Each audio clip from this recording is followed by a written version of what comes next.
आज्ञा शुणु पुलिस प्रशासन से माने राज्य सरकार कथारे परिचालित होउछन्ति अर्थात जी बाड़ेब ताकू सुरक्षा जी माड़ खाइब ताकू दंड विधान वर्तमान ओडिशा सरकार एटा नीति रे परिणत होइछि।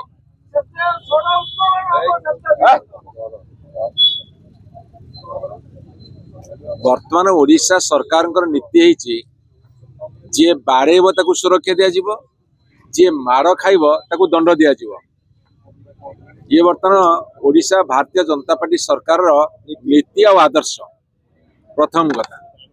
द्वितीय कथा आपणकर माननीय टीवी चैनल माल देखै किए बाड़ौला समस्त सोशल मीडिया रे पड़ी किए बाड़ौला जदि पुलिस कहब 24 घंटा गला पर आउ 24 घंटा नब ताले एटी आईन श्रृंखला रे केमिति से माने मेंटेन करछुंदी आपण माने इतु अनुमान करंतु।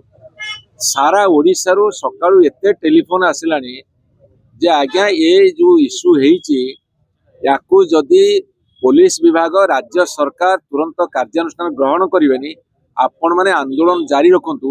ये ओडिशा बासिंगर आम उपर वर्तमान चाप साधारण जनता भीतरतस्त महिला माने असुरक्षित एवं समस्त मन रे गोटे भय सृष्टि होची जे आमे समाज रे चलिबु केमिति। वर्तमान भारतीय जनता पार्टी सरकार जो शासन करछे मु आपन को विनीत निवेदन करिवे एमाने जो 24 घंटा समय नौचंती अर्थात एमाने कुंभकर्ण निद्रा शोइचंती एमाने अपेक्षा करिसेंती तांकर पॉलिटिकल बॉस तांको कोन निर्देश देबे एवं जदि निर्देशटा आईन अनुसार न हबो ताले एमाने काहे कि अछंती एमाने कोन पे सरकारी चाकरी करछंती कोन पे वर्दी पिनिछंती कोन पे शपथ नैतिले आईन श्रृंखला को रक्षा करिया पई एमाने ता विवेक को पचारंतु।